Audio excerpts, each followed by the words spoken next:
técnico, a pessoa a seguir, Tônio César. Ué? Não, César está aí. Alguém foi removido. Está gravando, Thaís. Pode começar. Daqui a pouco volta. Ok, então vamos lá, tá bom. Então, gente, fosse, boa tarde. Eu já vi aqui, tá gravando. Boa tarde a todos, né? Quase noite em Portugal. Bem-vindos aqui a nosso primeiro webinar, um glossário de termos setecentistas, né? A primeira experiência do CIBERO com uma atividade totalmente remota, né? Apenas uma preliminar, esta nossa experiência, além de ter como objetivo difundir, divulgar entre todos vocês o glossário de termos setecentistas que está sendo produzido por nós, né? Alguns verbetes já estão disponíveis no nosso site. E por isso, então, as duas apresentações referem-se a textos que já estão publicados lá no glossário, no site. Também tem como objetivo testar a nossa capacidade de realizar uma atividade remota com mais pessoas, para que possamos utilizá-la no nosso colóquio, que seria realizado agora, né? Hoje, dia 6, seria o primeiro dia do nosso colóquio em Londrina, suspenso por causa da epidemia, da pandemia, e transferido para fevereiro, para o início de fevereiro. E prevendo, né, a necessidade, inclusive, de utilização desse recurso tecnológico, que nós resolvemos fazer esse teste agora, aproveitando que estão todos espontaneamente presos dentro de casa, né?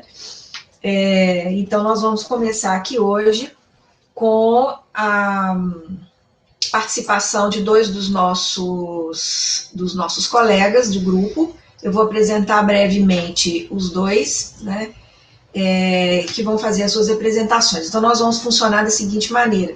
Eles farão a sua apresentação, nós vamos manter, Francis e Eduardo, o padrão dos eventos em geral, né, de 20 a 30 minutos, para vocês falarem a respeito dos seus verbetes. E em seguida, então, nós vamos abrir para perguntas, né? Seria muito bom que muitos pudessem encaminhar perguntas aqui para mim, porque isso vai testar exatamente a capacidade dessa ferramenta funcionar a nosso favor.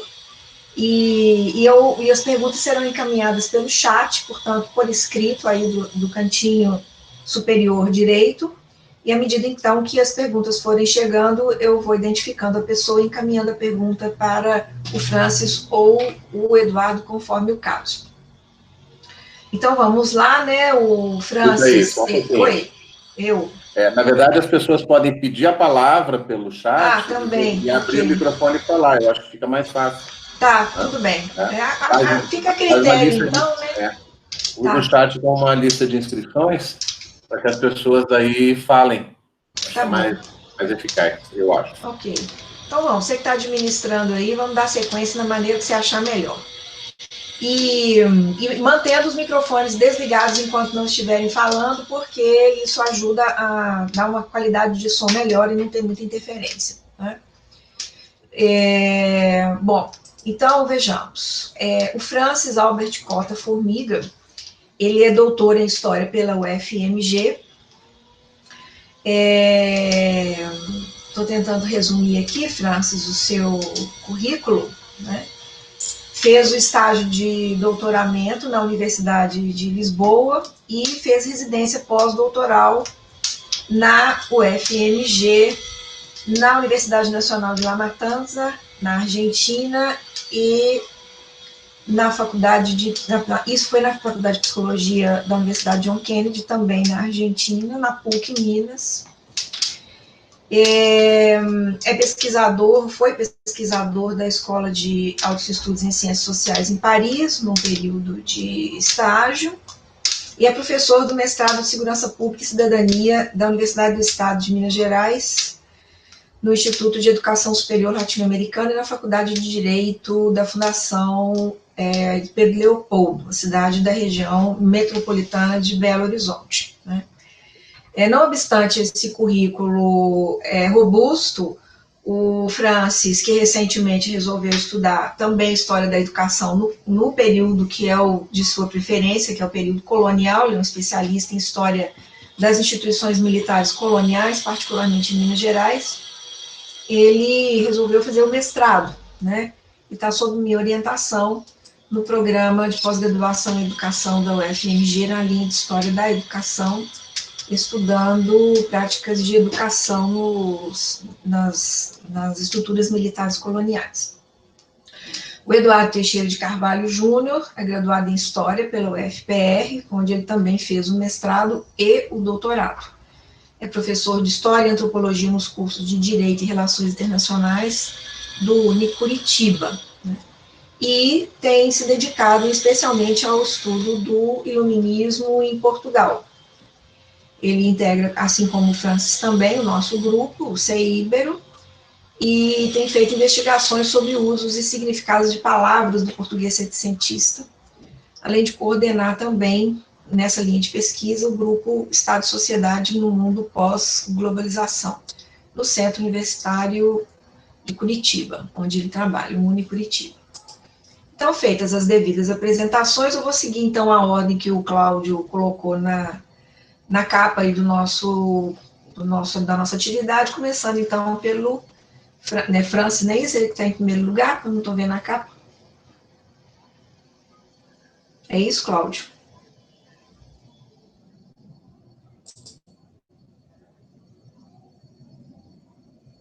Peraí que eu estou confirmando. Não.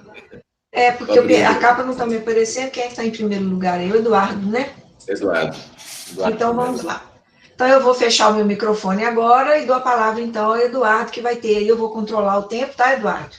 Entre 20 e 30 minutos, ok? Bom, espero que o som esteja bom, né? Fala um pouquinho mais perto, Eduardo. Falar um pouquinho mais perto. Aquela hora vocês reclamaram do ruído, então eu afastei. E agora, tá bom. Sim. Melhorou agora? Sim, tá melhor. Tá, e a imagem também, se tá... Não, tá bom. Tá bom? Então, vamos lá. Bom, qualquer problema que ocorra de áudio, né, Cláudio, você pode abrir o microfone, fazer uma intervenção, uma paralisação, sem problema nenhum, né? Bom, primeiramente, então, eu gostaria de agradecer, né, o convite a participar dessa webinar sobre glossário de termos setecientistas, né? E a comunicação que eu vou fazer, basicamente, ela é uma versão resumida do texto que foi publicado lá no nosso portal, né, do CEIBRO, né, do nosso grupo, com o título Método, né? Basicamente, esse texto aqui mais resumido, ele vai procurar, então, fazer uma discussão sobre o uso, né, do termo método dentro do contexto linguístico português do século XVIII, mas com um recorte a partir de 3 conjuntos de fontes. Tá? Primeiramente, levando em consideração a obra O Verdadeiro Método de Estudar, de Luiz Antônio Verney, né, cuja primeira edição é de 1746, para, em seguida, abordar algumas críticas feitas a essa obra após a sua publicação, para depois analisar de que maneira o termo método ele foi utilizado em alguns documentos das reformas da Universidade de Coimbra, em específico o compêndio histórico e os estatutos. Até aqui tudo ok? Bom, então eu passo a ler aqui o texto resumido, tá? Se me permitem. Então, partindo da premissa de que determinadas palavras como Estado, sociedade e liberdade tornam-se conceitos, na medida em que possuem uma dimensão ideológica como seu traço característico, são termos que só podem ser compreendidos adequadamente em seu contexto de utilização. Por isso, e seguindo as orientações de Quentin Skinner, é fundamental também observar quem as maneja e com quais propósitos, considerando que o uso da palavra é que determinará o sentido da mesma. Um conceito pode ser compreendido como uma palavra utilizada de forma recorrente em determinado contexto, para descrever e avaliar uma determinada realidade social, podendo ser aplicada, em muitos casos, quando está em jogo propostas mais amplas de transformação cultural e de mudanças sociais, como foi o caso do termo método no século XVIII português. De forma geral, a maneira como o termo método foi utilizado e fixado no século XVIII remete ao significado genérico de forma ou maneira de fazer algo, com mais rapidez, eficiência ou exatidão. No dicionário de Rafael Blutot, método é definido como, abre aspas, modo industrioso, ordem e arte de obrar, discursar ou ensinar com mais brevidade e facilidade, fecha aspas. E cita como exemplo o tratado sobre arquitetura militar escrita por Luiz Serrão Pimentel, o método lusitano de desenhar as fortificações das praças regulares e irregulares. Ativado como lusitano, o termo método serviu, neste caso, para distinguir a maneira portuguesa de construção de suas fortificações das formas utilizadas pelas outras nações. Poderíamos citar uma série de títulos do século XVIII português que utilizaram o termo método com o mesmo significado genérico, de forma ou modo de fazer algo, como a relação cirúrgica e médica, na qual se trata e declara especialmente um novo método para curar a infecção escorbútica, publicado em 1741 por João Cardoso de Miranda, ou, por exemplo, o método fácil e devoto de ouvir missa com várias orações para antes da confissão e comunhão sacramental, ou mais para o final do século, com o método para construir as estradas em Portugal, de Diogo de Mascarenhas Neto. Há vários outros títulos em que o termo método aparece significando maneiras ou modos para cultivo de plantas, criação de animais ou transporte de água ardente. Entretanto, algumas obras que também levaram o termo método em seu título acabaram por provocar polêmicas e fortes reações por questionarem a maneira ou modo de estabelecer o que até então era considerado verdadeiro. Trata-se basicamente de textos que abordaram a questão do conhecimento e a sua forma de transmissão, sobretudo método de estudar e o método de ensinar, como foi o caso, por exemplo, do discurso sobre o método de René Descartes, na França, e o verdadeiro método de estudar, de Luiz Antônio Vernet, em Portugal. A partir da publicação da obra polêmica de Descartes, o método tornou-se um elemento essencial na concepção de ciência moderna, de tal maneira que hoje dificilmente poderia existir um procedimento que pudesse ser considerado científico sem o uso de um método. Podemos dizer que no processo de constituição da modernidade, a questão do método, principalmente quando associada à construção da ciência, que se apresentava também como uma nova doutrina, foi um termo controverso e polêmico. E o caso português talvez tenha sido um dos mais emblemáticos. No final do século XVIII, já no final do século XVIII, o dicionário de Antônio de Moraes Silva, o termo método apresenta elementos de caráter mais epistemológico, significando, abre aspas, ordem na disposição dos pensamentos, palavras, raciocínios, partes de algum tratado ou discurso, fecha aspas. E, além disso, apresenta também a ideia de caminho, associado à expressão, abre aspas, método de estudar. A expressão método de estudar, utilizada por Moraes, provavelmente está referida à grande polêmica em torno da obra publicada por Luiz Antônio Vernet, O Verdadeiro Método de Estudar. Nesta obra, Vernet acusava o estado de atraso da cultura portuguesa e propunha uma reforma do ensino, chamando a atenção para a importância de filósofos modernos que costumavam ser proibidos no ambiente intelectual português, como Descartes, Newton e Locke. O adjetivo verdadeiro acoplado ao termo método, no título da obra, remete à conotação política que esse termo assumiu no contexto português do século XVIII. Ao utilizar o adjetivo verdadeiro, Vernet procurava criticar o método que até então predominava nas escolas e universidades portuguesas, o método escolástico. Para Vernet, Portugal estava atrasado em relação às potências estrangeiras devido à permanência do método escolástico nas instituições de ensino portuguesas. Não encontramos uma definição específica sobre método na sua obra. Para Vernet, método é, abre aspas, aquela operação do entendimento tão necessária em todo o gênero de ciências, e sem a qual não se pode discorrer bem, fecha aspas. Já no discurso sobre o método de Descartes, também não encontramos uma definição clara e precisa sobre o termo método, mas sim a proposta de um grande projeto, conforme assumido por ele mesmo. Visava, abre aspas, buscar o verdadeiro método para chegar ao conhecimento de todas as coisas de que meu espírito seria capaz. Fecha aspas. Esse projeto envolvia um amplo conjunto de princípios que juntos formavam todo um sistema próprio de pensamento, mas cuja motivação principal era a destruição da velha, abre aspas, filosofia especulativa ensinada nas escolas, fecha aspas, ou seja, a destruição da filosofia escolástica. O método cartesiano era também uma nova filosofia definida por ele como uma filosofia prática, voltada para o conhecimento da, abre aspas, força e a ação do fogo, da água, do ar, dos astros, dos céus e de todos os outros corpos que nos rodeiam, fecha aspas. E tais conhecimentos poderiam ser empregados de tal maneira que os homens poderiam controlar a natureza como, abre aspas, senhores e possessores da natureza, fecha aspas.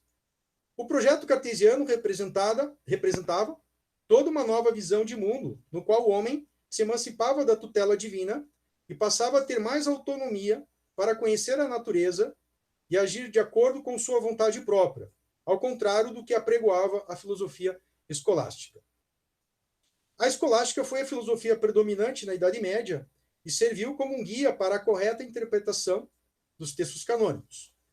O grande problema da escolástica era levar o homem a compreender a verdade revelada, caracterizada pelo dogma. A verdade revelada não poderia ser contestada. Para transmitir a verdade religiosa, o princípio mais fundamental da escolástica era a autoridade, representada seja por meio de um concílio, de um texto, de um filósofo ou de um padre.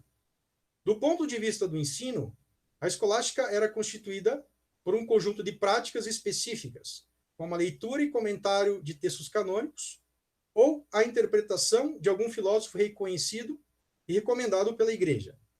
Na medida em que procurava manter a correta interpretação dos textos, assumia o aspecto de uma, abre aspas, ciência do comentário, conforme apontado por José Assunção de Barros. Assim como Bacon, né, o método usado pela maioria dos filósofos de sua época, denominado por ele de, abre aspas, método tradicional, era um procedimento caracterizado por reunir e consultar o que os outros disseram antes. Em Portugal, a maioria das instituições de ensino era controlada pelos jesuítas, que, de forma geral, seguiam o modelo escolástico, subordinada aos princípios da Ratio Studiorum. Segundo este texto normativo, que contém as principais orientações pedagógicas da Companhia de Jesus, não poderia haver diversidade de opiniões que pudesse pôr em risco a estabilidade da ordem, e eram proibidos de ensinar os professores inclinados a novidades no campo da filosofia. Na 15ª Congregação Geral da Ordem, que ocorreu em Roma em 1706, concluiu-se, por exemplo, que a obra de Descartes continha elementos que colocavam em risco os dogmas da fé. Mais tarde, em 1712, por provisão de Dom João V, advertiam-se os mestres do Colégio das Artes, em Coimbra, sobre a proibição dos desvios à filosofia oficial. No edital de maio de 1746 da Universidade de Coimbra, advertia-se, abre aspas, nos exames ou lições, conclusões públicas ou particulares, se não ensine doutrina ou opiniões novas, pouco recebidas ou inúteis para o estudo das ciências maiores, como são as de Renato Descartes, né, René Descartes, Gassendi, Newton e outros. Embora fossem proibidos do ponto de vista institucional, os livros desses autores acabavam circulando de forma clandestina, seja por meio do contato de portugueses com ambientes intelectuais estrangeiros, conforme aponta Silva Dias. Havia um conflito nos bastidores da corte entre antigos e modernos, entre estrangeirados e nacionais conservadores. Na sua obra, publicada em 1734, intitulada Apontamentos para a Educação de um Menino Nobre, Martinho de Mendonça de Pina e Proença já apresentava algumas características, apresentava algumas críticas ao modelo de ensino praticado em Portugal, apontando o excesso de erudição, sugeriu um ensino mais voltado às necessidades do Estado. De acordo com ele, faltava, abre aspas, aquele método de educação que praticam as nações mais polidas, fecha aspas. Mas foi com a publicação do Verdadeiro Método de Estudar, de Verney, que o debate entre o método escolástico e o método da filosofia moderna tornou-se público, conforme sublinha Silva Dias, abre aspas. O verdadeiro método foi, acima de tudo, um despertador. Produziu o choque psicológico das massas cultas, trazendo para a liça pública, em corpo inteiro, ideias e questões anteriormente confinadas ao murmúrio dos cenáculos ou à meia voz dos livros. Desempenhou em Portugal o mesmo papel que o discurso cartesiano coubera em França, abrindo as hostilidades finais entre a cultura moderna e a grave filosofia monacal de que falava Antônio Vieira. Fecha aspas. No Verdadeiro Método de Estudar, Verney defendia uma ampla reforma do sistema educacional português, que pudesse formar um novo tipo de homem que fosse útil ao quadro administrativo do Estado. A maioria das críticas feitas por Verney converge para a questão do método. Por exemplo, o principal defeito da prática da jurisprudência em Portugal devia-se à sua, abre aspas, falta de método, pois, segundo ele, nenhum juiz facilita a inteligência das coisas de que trata, nenhum se contenta em dizer pouco, contanto que diga bem, todo ponto está em acarretar erudição e amontoar textos sem pé nem cabeça, fechando a citação de Verney. Ao criticar os métodos utilizados no ensino do latim, Verney apontava para o que chamava de, abre aspas, abuso das escolas deste reino, que impedem saber a língua latina, fecha aspas. Criticava a prática de fazer o aluno repetir e decorar versos latinos sem explicar-lhes o significado das frases e das palavras. Conforme ele dizia, o método comum de dizer de cor é falar como papagaios e exposto a mil enganos. E o pior de tudo, ressaltava que quando os alunos erravam, eram molestados com pancadas. Nas suas críticas, Verney não poupou nem mesmo pináculos da cultura portuguesa, apontando defeitos na obra de Camões e fazendo críticas ao culto dos, abre aspas, grandes homens da nação. Por isso foi chamado de traidor e inimigo da nação por parte dos seus críticos, né? As polêmicas do novo método, como ficaram conhecidas entre os letrados portugueses, estabeleceu os fundamentos da dimensão política e ideológica que o termo método assumiu no ambiente intelectual português do século XVIII.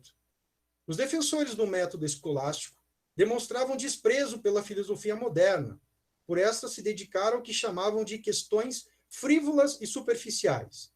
Questionavam o valor das experiências científicas, se referindo a elas como moda passageira importada de outras nações, conforme apontava José de Araújo, nas suas reflexões apologéticas ao método de estudar, publicada em 1748.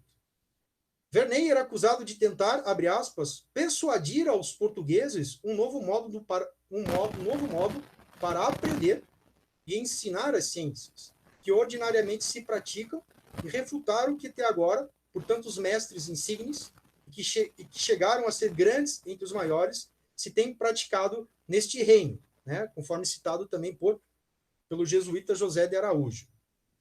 Também foi acusado de atacar contra a glória de Portugal ao criticar a Universidade de Coimbra, pois, segundo José de Araújo, ele intentou persuadir que não tinha aquela universidade método de ensinar. Os inimigos de Verney procuraram defender aquilo que consideravam ser o melhor para Portugal, manter a tradição e a pureza do catolicismo.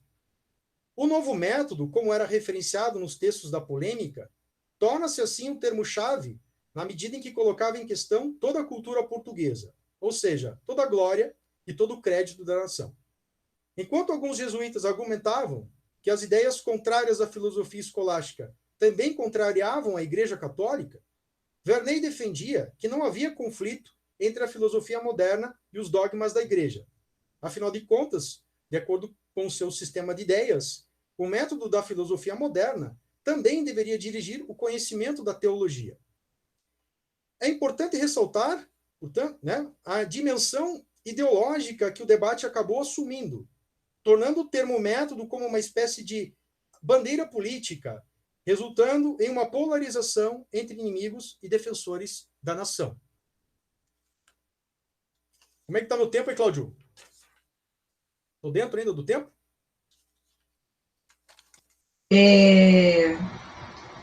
Você tem 12 minutos ainda. 12 minutos. Ok, muito obrigado. Seguindo, então, a dimensão política da palavra método ficou evidenciada no contexto das reformas pombalinas.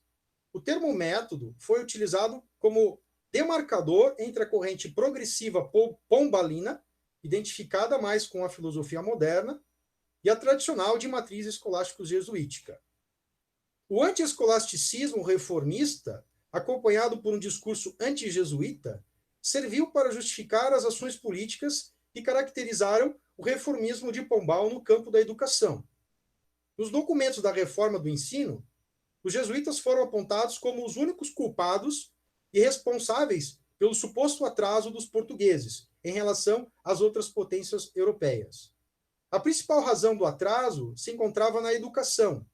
Por isso, o método foi o termo-chave do discurso pombalino para legitimar toda a violência utilizada contra os jesuítas.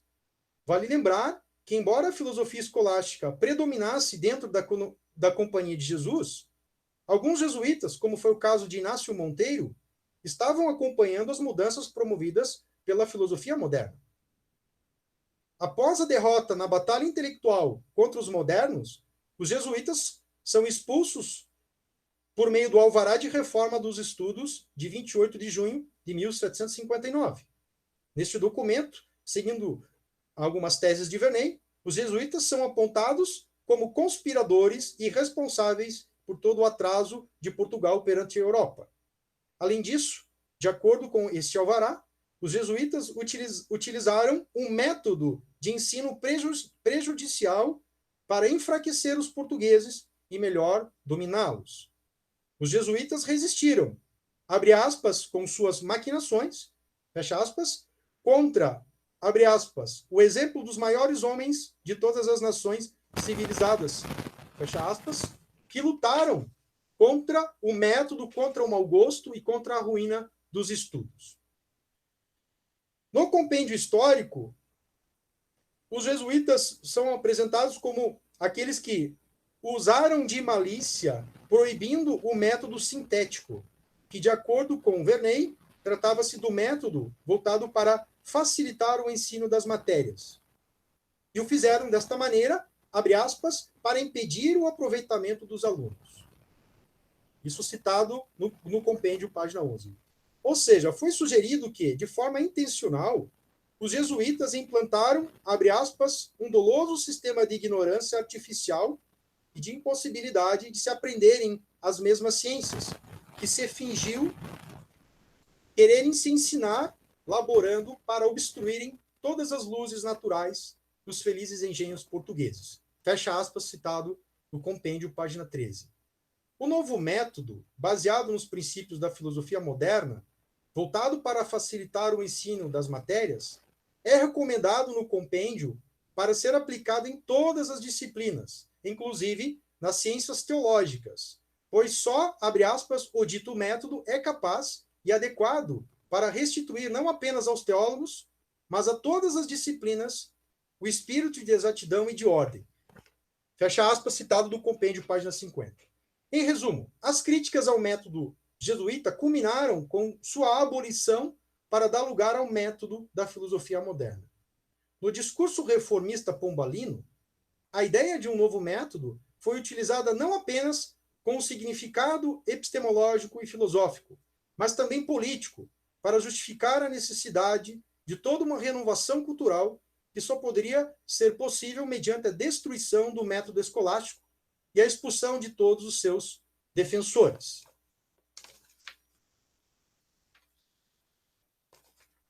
Bom, partindo então para a conclusão, o reformismo português seguiu o ideário iluminista, sobretudo pela maneira como abraçou o paradigma da física newtoniana como fundamento de toda a sua proposta de reformas. A filosofia moderna, na concepção da maioria dos iluministas portugueses, confunde-se com toda a ciência e deveria seguir o paradigma do método da física experimental, ou seja, observar os fenômenos e explicar suas causas.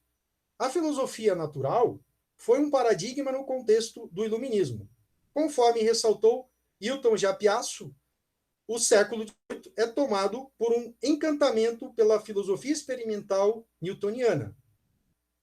Acreditava-se que para se chegar a uma ciência sobre o Estado, por exemplo, bastaria transferir para a política o mesmo método da física, conforme citado por Cassirer.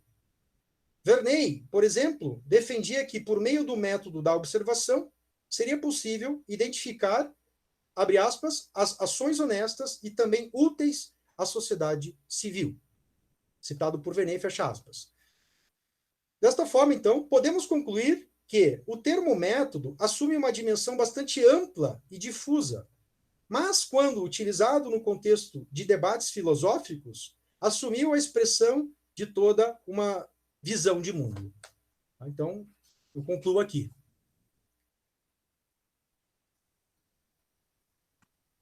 Muito obrigada, Eduardo. Cumpriu rigorosamente, você ainda tinha 6 minutos para falar, se quisesse. Eu coloquei o tempo máximo de 30 minutos, então foi muito bem.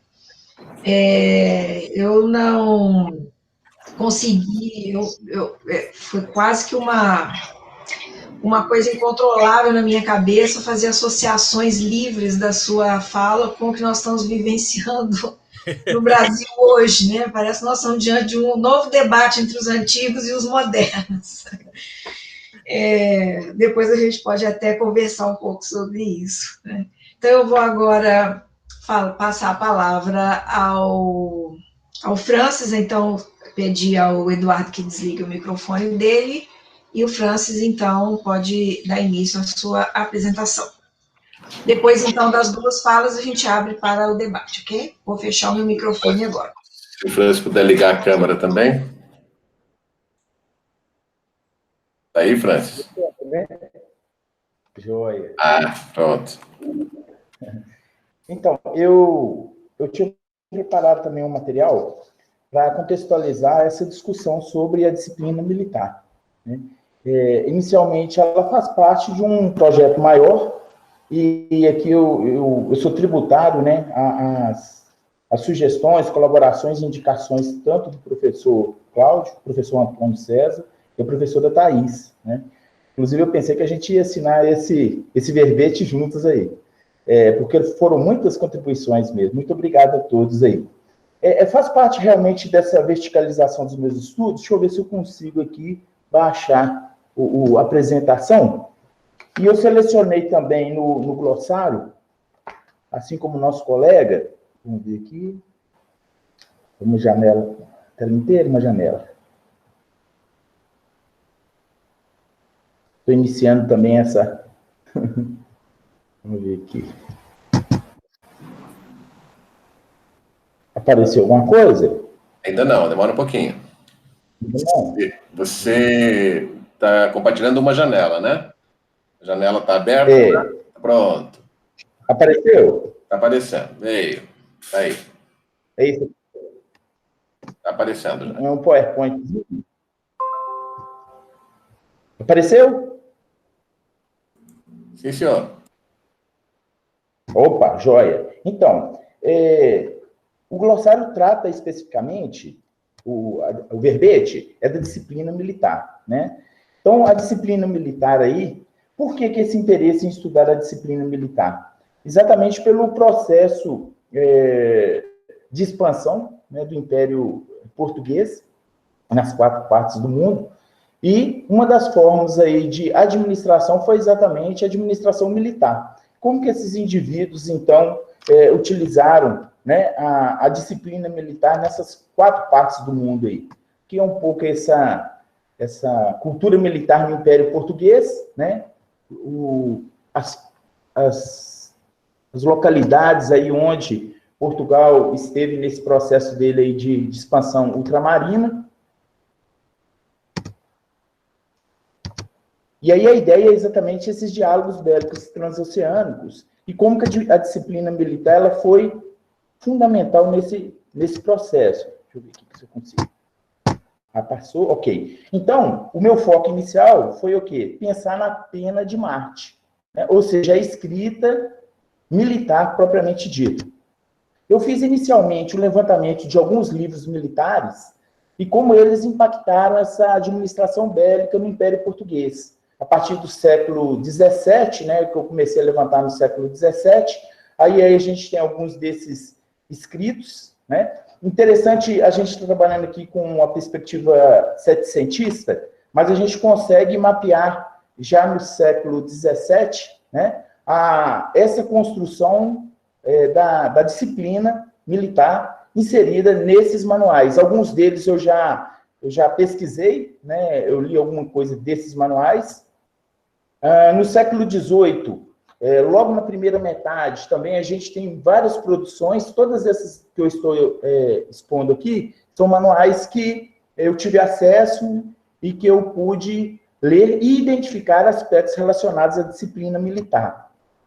O meu foco, atualmente, está sendo o quê? No Conde de Lippe, na reforma militar que ele operacionaliza, juntamente com os oficiais, a Comissão de Estrangeiros, né, oficiais ingleses, suíços, austríacos e alemães, a partir de 1762, e como isso vai impactar na questão da instrução e da educação militares, tanto em Portugal quanto nas diversas partes que compunham aí o Império Português. Eu consegui já detectar alguns estudos sobre a instrumentalização dos regulamentos do Conde de Lippe, por exemplo, em Moçambique, né, na Ilha da Madeira, e em outras diversas localidades. Então, os nossos estudos atuais, e principalmente do termo aqui do glossário, né, do verbete, ele vai focar mais nesses regulamentos militares aqui, ó. Não somente eles, né? Por quê? Eu peguei ordens do dia, peguei alguns outros militares também que foram produzidos posteriormente a Lippe, mas ainda no século XVIII, e para entender a disciplina militar. O Conde de Lippe, então, foi uma figura fundamental nesse processo dessa reorganização do exército português e dessa, vamos dizer assim, uma nova disciplina militar, que eu vou entrar na sequência dizendo o que é, né? Então, eu também penso nessa ideia do Lippe como um mediador, né?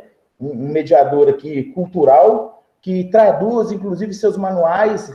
Tenho tido contato recente com o professor Pedro de Brito, que estudou profundamente os regulamentos alemães produzidos por Lippe, toda uma bibliografia alemã do Conde de Lippe. A gente está em contato e construindo, efetivamente, essa perspectiva do Lippe enquanto um mediador, né? Então, aqui nós temos aqui onde que é a região da Prússia, que é essa disciplina, ela chegará por indicação da Inglaterra, né, a Portugal, na Guerra dos 7 Anos, especialmente a partir de 1762, que Lippe entra em cena, e ele traz, então, os regulamentos militares. Os regulamentos, eles são tão importantes, para vocês terem ideia, que até no século XIX, início do século XX, os artigos de guerra e toda a estruturação que o Conde de Lippe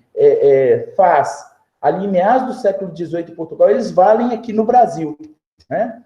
Então, esse aspecto também da tradução dos manuais alemães para a língua portuguesa é algo que a gente trabalha em termos da disciplina. Aqui é só a curiosidade. Na Biblioteca Nacional de Portugal, temos todos esses regulamentos, compêndios, correspondências aí do Conde de Lippe, que nos proporcionam entender como que ocorreu essa estruturação, né? Então, a questão da biblioteca militar foi fundamental, da leitura, né? Esses livros que estão circulando no Império Português, as influências posteriores, como que, por exemplo, nós temos histórias conectadas a partir da disciplina militar, entendida enquanto instrução, enquanto educação, e a importância das bibliotecas, e a gente está tentando exatamente mapear essas bibliotecas militares, ou os livros militares, que estão transitando e chegando no Rio de Janeiro, especialmente em Minas Gerais, a partir de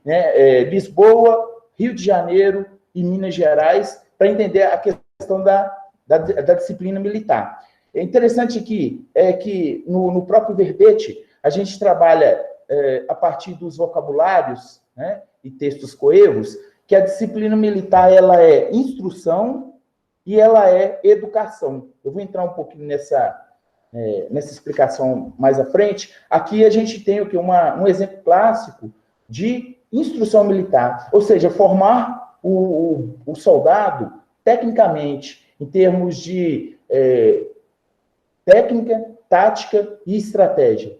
É o saber fazer mesmo. Né? Isso é uma dimensão da disciplina militar. Então, seja artilharia, engenharia, infantaria, as diversas armas que compõem o exército, a disciplina militar... Só um minuto. Só um minutinho. Sandra. Pronto, resolvido. Então, o que acontece? A gente tem duas dimensões. Essa daqui é uma das dimensões, que é a parte de instrução, e nós temos a parte também de educação, que é formar o quê? O bom, leal vassalo, obediência ao rei, à religião, né? Então, a gente consegue perceber essas duas dimensões quando a gente trata da disciplina militar. E aí tem um negócio muito interessante, porque quando a gente traz esse conceito, por isso que eu acho que foi assim, fundamental a gente pensar, no primeiro momento, o conceito, né, de disciplina e disciplina militar, os trabalhos que eu estou realizando agora, porque eles são, de alguma forma, estruturantes nessa sociedade colonial portuguesa do século XVIII. Por quê? Esses vassalos, eles se tornam bons e leais vassalos militares. Essa seria, em tese, a ideia da disciplina militar a partir da dimensão da educação, né? Torná-los obedientes, né? E tornar esse homem máquina ali, né? O homem arma, né? Docilizar esses corpos ali. O que nós temos aqui nesse desenho? Esse desenho é super bacana e ele possibilita a gente a interpretação e aplicação dessa disciplina militar, não somente a partir do aspecto técnico, mas aqui a gente vê nesse desenho, né, nessa aquarela aí, do José Joaquim Freire, o quê?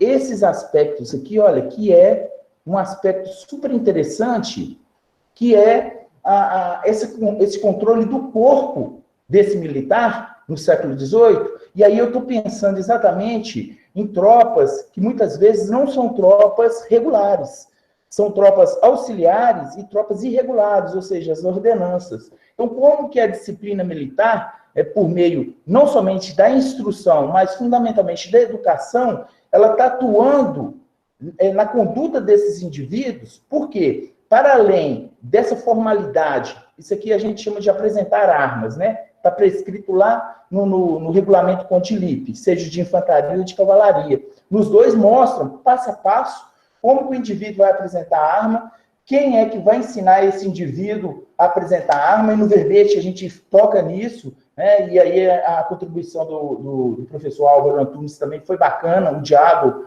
né, estabelecido com ele em termos dessa questão da disciplina e da obediência, porque ali, de uma forma ou de outra, praticamente todos os vassalos eram militares. Eles eram obrigados a prestar o quê? Esse tributo de sangue, né? Se inserindo nos corpos militares, na organização militar. Então, aqui mesmo no Brasil, né, na América Portuguesa, a época do Marquês do Lavradio, ele sempre falava, olha, é interessante trazer esses indivíduos, porque eles vão se tornar mais obedientes, né? Então, aí eu estou falando dos homens negros, né, dos pardos, dos pretos, dos mestiços, ou seja, de todas as qualidades e condições, eles estão inseridos nessa organização, e a centralidade aqui, então, da disciplina militar nesse processo.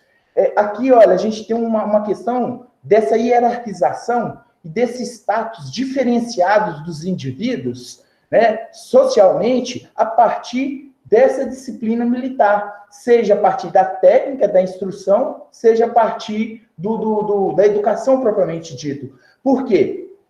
Os indivíduos conseguem uma certa mobilidade nesse processo aqui da organização militar se eles forem bons militares. Lógico que existem redes clientelares envolvidas no processo, etc., mas no discurso, quando a gente vê a documentação do século XVIII, quando eles pedem promoção, eles vão falar, olha, eles conhecem, já foram submetidos aos exames, né, para que ocorra promoção, né, vamos dizer, dos oficiais, né? Até sargento, é muito questões políticas mesmo, apadrinhamento e tal. A questão da oficialidade, a partir do Conde de Lippe, ela começa a entrar numa dimensão mais, abre aspas, né, mais técnica, né, menos impessoal. É lógico que até hoje a gente sabe que existe aspectos políticos em promoções, né? Mas naquele momento ali, o Lippe, ele traz um pouco essa mentalidade, e a gente vê na documentação também que choca com a mentalidade portuguesa, que esses indivíduos vão conseguindo ascender e ser promovidos a partir do momento em que eles demonstram, principalmente os homens pardos, né, que eles demonstram essa competência técnica, que eles dominam aspectos da tática, da técnica e da estratégia, bem como aspectos relacionados a essa educação militar. Realmente eles não são insubordinados, eles sabem as regras, eles sabem os artigos de guerra, né, eles cumprem isso. Então, esse quadro ele é muito interessante para a gente perceber isso. A chave de interpretação dessa aquarela, por meio da disciplina militar, né, e por meio da técnica e da instrução e da educação. Aqui, esse é do General Boone. O General Boone também eu percebo, né, eu chego a citá-lo no texto, ele foi da comissão do Conde de Lippe, e depois ele vem para o Rio de Janeiro. E ele é responsável por trazer o que é a disciplina. Na documentação diz que ele é o inspetor-geral e é responsável pela disciplina das tropas aqui. Ou seja, é a questão dessa instrução e da educação aqui na América Portuguesa, no primeiro momento, no Rio de Janeiro, né, que é a cabeça da América Portuguesa, e depois eu trago isso como uma experiência para o coração da América Portuguesa, né, que seria Minas Gerais, que bombeia o sangue dourado para esse esforço, inclusive, de guerra, né?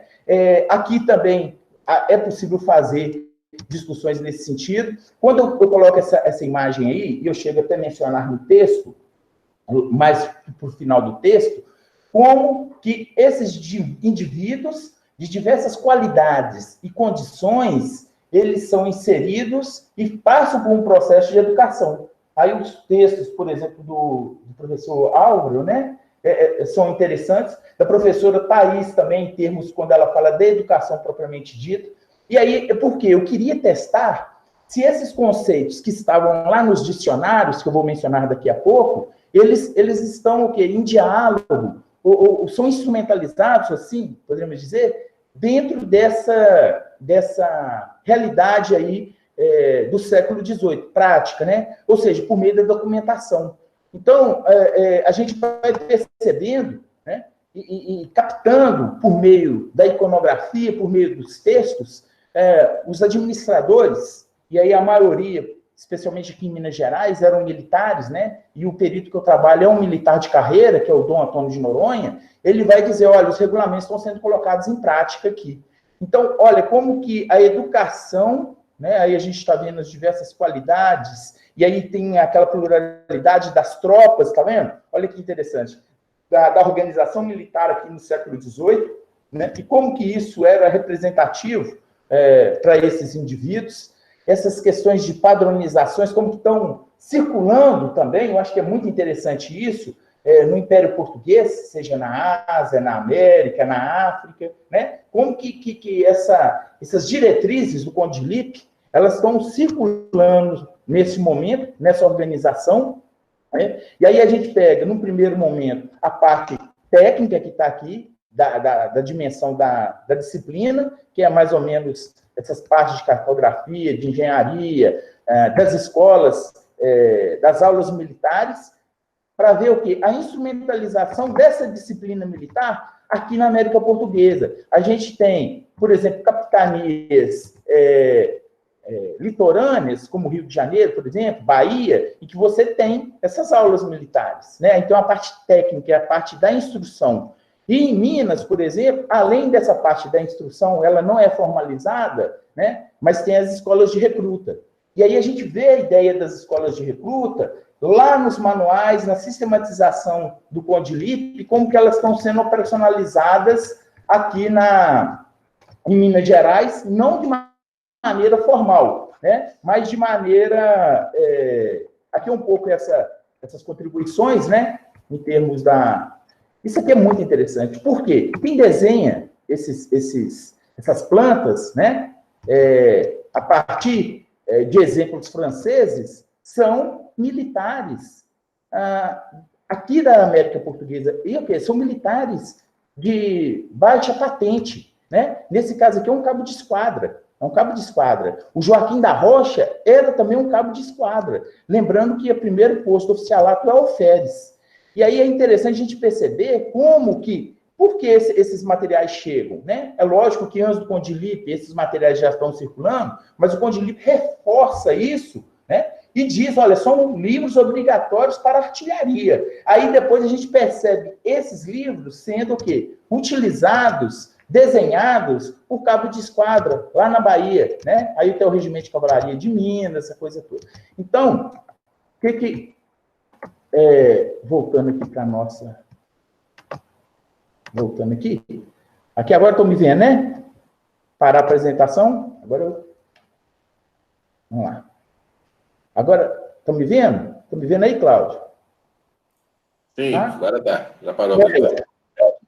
Depois que eu apresentei isso, eu vou fazer o quê? Um trabalho inverso. Eu quis mostrar no primeiro momento a importância desse verbete na aplicação de casos concretos aqui na América Portuguesa e nessa dimensão nossa do Império Português. Então, a gente percebeu ali, né, en passant, primeiro, chega essa comissão de oficiais estrangeiros, aí o foco é exatamente a conduta dos oficiais, no primeiro momento, que lá em Portugal, a literatura especializada, né, desde lá do Rui de Viano e Selvagem, vários outros que escreveram sobre história militar em Portugal, dizem dessa desorganização, bem como da falta de disciplina militar propriamente dita. É lógico que a gente vê, e o nosso colega aí até mencionou, né, o Serrão, um pouco antes, a gente tem esse foco, mas o foco, o que é o que eu percebo pelos manuais?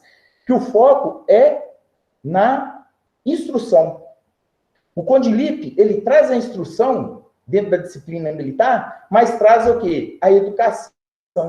A centralidade da educação em termos de conduta desejáveis para esses soldados. Então, quando, por exemplo, a gente fala dos artigos de guerra, que estão mencionados no verbete, é a tentativa de controlar e dizer, olha, essa conduta é boa, essa daqui é reprovável, e você vai pagar, né, caso você transgrida. Então, você tem conselhos militares sendo instituídos localmente, dentro dos batalhões, para controlar esse soldado, né, para controlar o soldado. Então, a conduta aqui, como eles devem comportar no primeiro momento. A centralidade aqui, de quê? Dos regulamentos militares. Os regulamentos militares, eles são centrais nesse processo, e o CONDILIP produz, segundo os levantamentos, mais de 12 normas, regulamentos, memórias nesse sentido, focando exatamente nisso. E aí a preocupação foi o seguinte, como que a documentação Coelho, os dicionários, eles também tratam do conceito, né? E aí, o que eu percebo? A partir aqui do dicionário, né? Antônio de Moraes, de 1789, ele diz, disciplina, está no nosso texto, né? Ensino, educação, arte liberal e ciência. Aí ele entra dizendo, disciplina militar, as regras da guerra e os preceitos que devem guardar os soldados, na obediência ao chefe, nas investidas e no bater. Aí ele vai falar como instrumento de pena também, né? Tomar disciplina que é açoitar, aquela coisa toda. Açoitar por castigo e tal. O que é legal aqui nesse conceito aqui, né? Nesse verbete aqui de 1789? É que ele trata na dimensão aqui técnico, tático e estratégico, que é a primeira dimensão, que é essa arte da guerra, e trata da dimensão relacionada ao quê? Aos preceitos de obediência, subordinação do soldado, né? E, consequentemente, a gente percebe que os respectivos dispositivos de penalização daquelas condutas não desejáveis para o vassalo militar. Então, é a partir dessas duas dimensões, a dimensão da educação e da instrução, que a gente começa a caminhar. Na sequência, destaque-se a importância das bibliotecas militares, e é bacana como que esses livros, eles circulam, né? Eu já tenho feito o levantamento aqui inicial, agora aprofundando um pouco mais, eu encontro diversos livros com títulos militares dentro de Minas Gerais, né? No século XVIII, no Rio de Janeiro também, né? E aí muitos deles são o quê? Do Conde de Lippe. Quando eles vão fazer aqueles apanhados, né? Quando as pessoas morrem, qual é o nome? Qual é o título, Cláudio? Quando a pessoa morre e faz testamento, não é? É o inventário. Eu estava tentando ligar o microfone aqui, não consegui.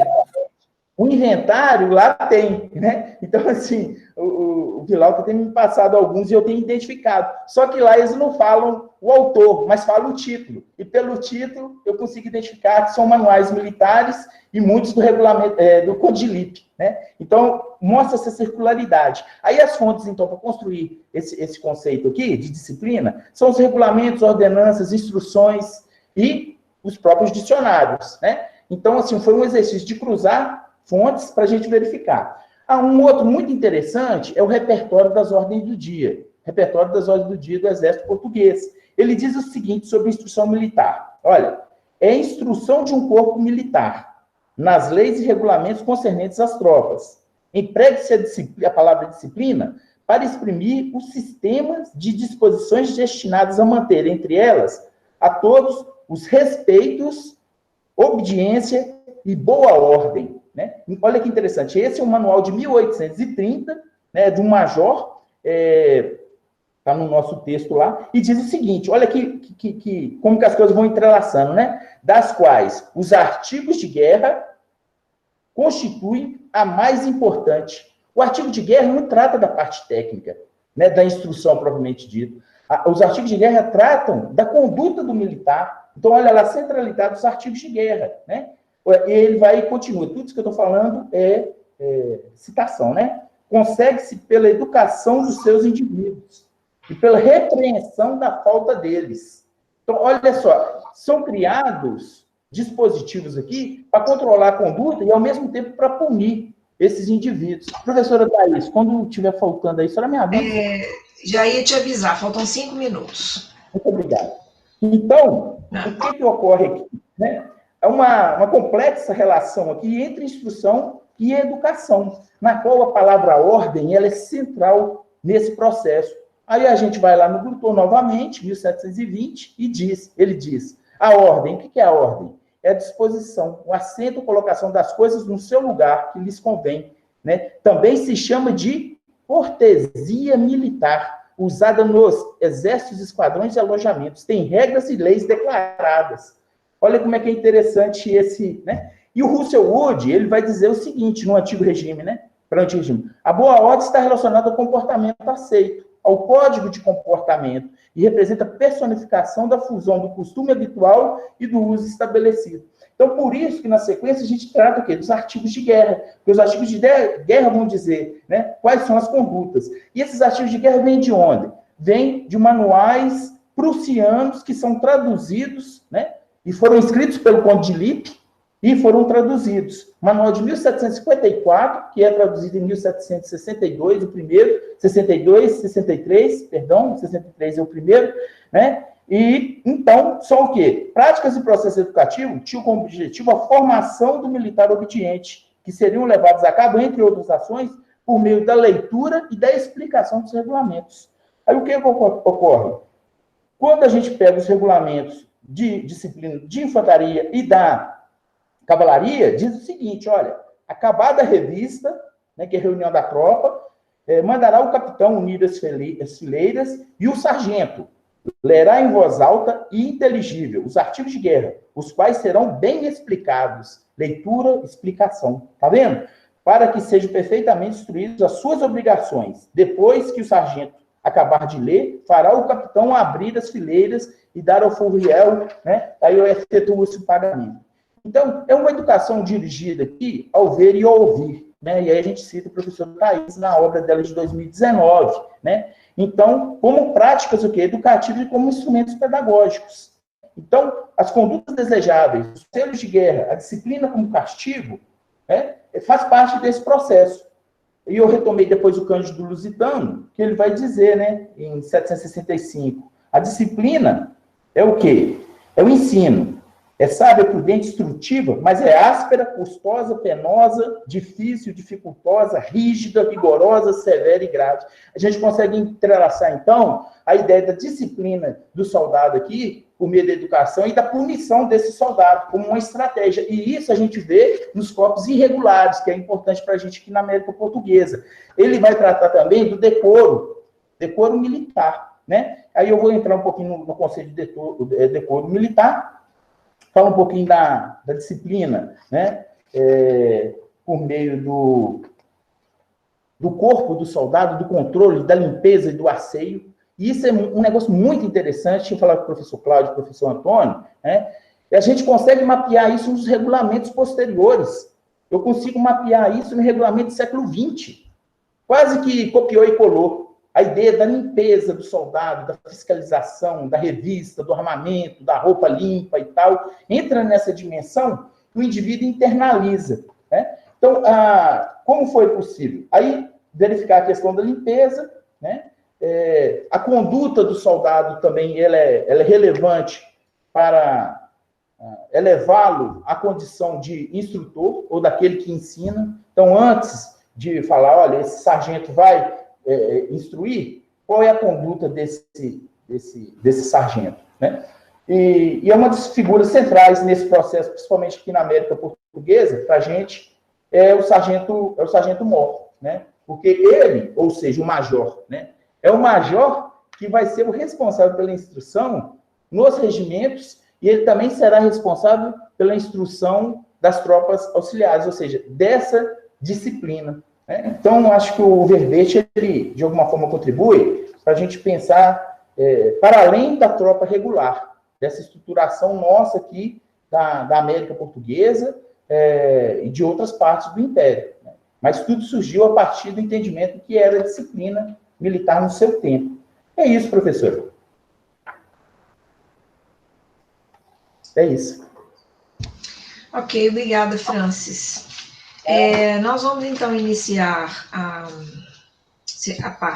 sessão de debates, mas antes eu queria chamar a atenção para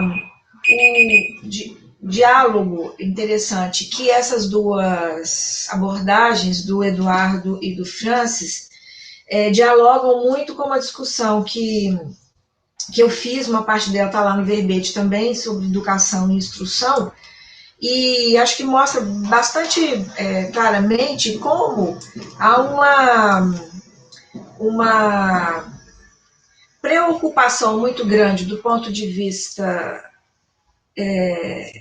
institucional, envolvendo o Estado e suas instituições, principalmente, mas também a Igreja, de tratar principalmente a educação, a ideia de educação, como uma coisa mais abrangente do ponto de vista da sociedade.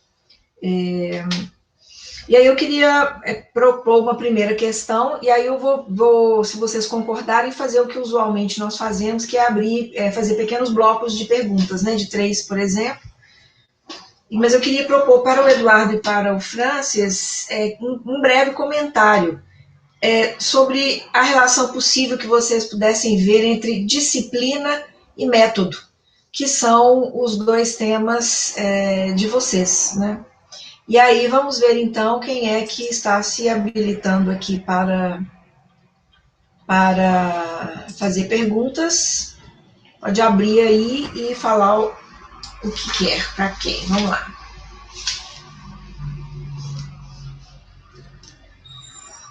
Eu propus uma questão aos dois. Thais, posso propor uma? Ah, vai lá, Álvaro. Então, boa tarde a todos. Parabenizar o Francis e o Eduardo pelas apresentações, muito instigantes. Com relação ao Eduardo, eu imagino que a pergunta que eu farei eu já tenha feito em algum momento, mas pode ser que, em função das novas pesquisas acerca do tema do método, ele tenha avançado. Numa certa altura, quando ele define método, ele utiliza a palavra engenho. Então, eu gostaria que, se possível, ele explorasse um pouco essa relação entre o termo método e engenho, né? Lembrando que talvez exista diferenças entre os dois, mas também proximidades, e que o termo engenho, né, compõe também o título da obra do Don Quixote, né? Engenhoso fidalgo Don Quixote, né? Então, essa é a primeira pergunta, essa relação entre método e engenho para o Eduardo. Com relação ao Francis, a pergunta se refere a uma referência muito ligeira da existência de escolas de recrutas em Minas Gerais, né? Se ele pudesse explorar um pouco essa informação para a gente, me pareceu que não são escolas formais, eu não estou bem certo se eu entendi de forma correta, aí se o Francis puder explorar um pouco mais essa informação, eu agradeço. É isso, muito obrigado. Tem mais dois inscritos, mas antes eu vou acrescentar um dado aí na pergunta do Álvaro, porque eu também me chamou a atenção sobre essa escola de recrutas, porque eu tenho encontrado a presença dos cadetes, Francis, nós já conversamos um pouco sobre isso, nas aulas régias. Então eu queria saber se é uma forma de dar conta dessa ideia da escola de recruta com os recursos existentes aqui na capitania de Minas Gerais, né? Bom, então vamos pela ordem aí, Ana Rita, que também se inscreve, e em seguida a Jane. Aí eu encerro essa primeira fase, eles respondem, depois a gente abre mais, ok, Ana? Ok, então, olha, eu gostei muito destas duas apresentações, de contactar realmente com estes dois verbetes, e a minha pergunta vai para o primeiro interveniente, o Eduardo, né? Bom, em relação ao Eduardo, eu fiquei pensando se não existirá, se não fará sentido também pensar o texto de Verneuil à luz da corrente estética dominante que é o neoclassicismo. E também acho bastante curiosa, e se calhar valeria a pena aprofundar a relação entre verdadeiro e método. Essa escolha não é de todo descuidada e está muito alinhada precisamente com o espírito do neoclassicismo em oposição ou em reação ao barroco. Outro aspecto encaixado, também em relação a refletindo o método, então eu fui acompanhando esse dialogar com as fontes, muito com o texto de Verneuil, e sobre essa disputa contra a Companhia de Jesus.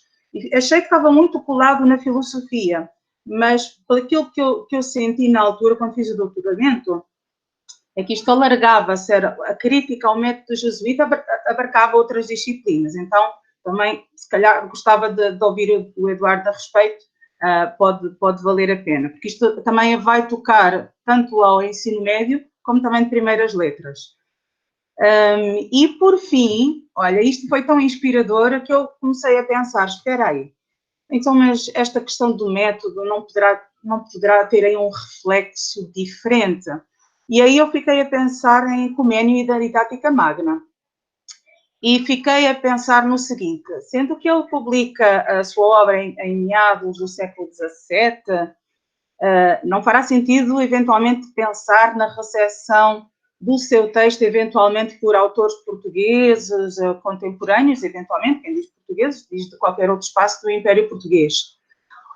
Bem sei que esta questão da comunicação com intelectuais da época, assim, de Portugal com outros espaços, era muito vigiada, né? Nós sabemos disso. Já no século XVI trazia problemas e o Tribunal do Santo Ofício estava em cima.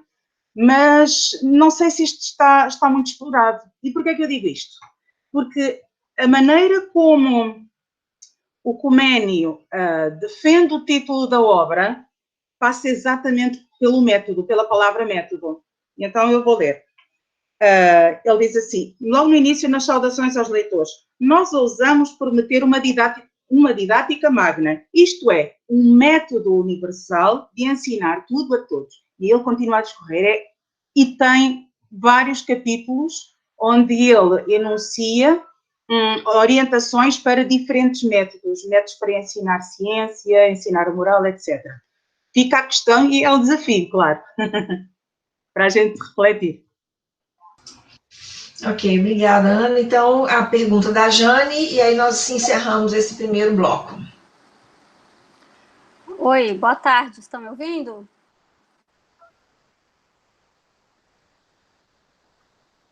Estão me ouvindo?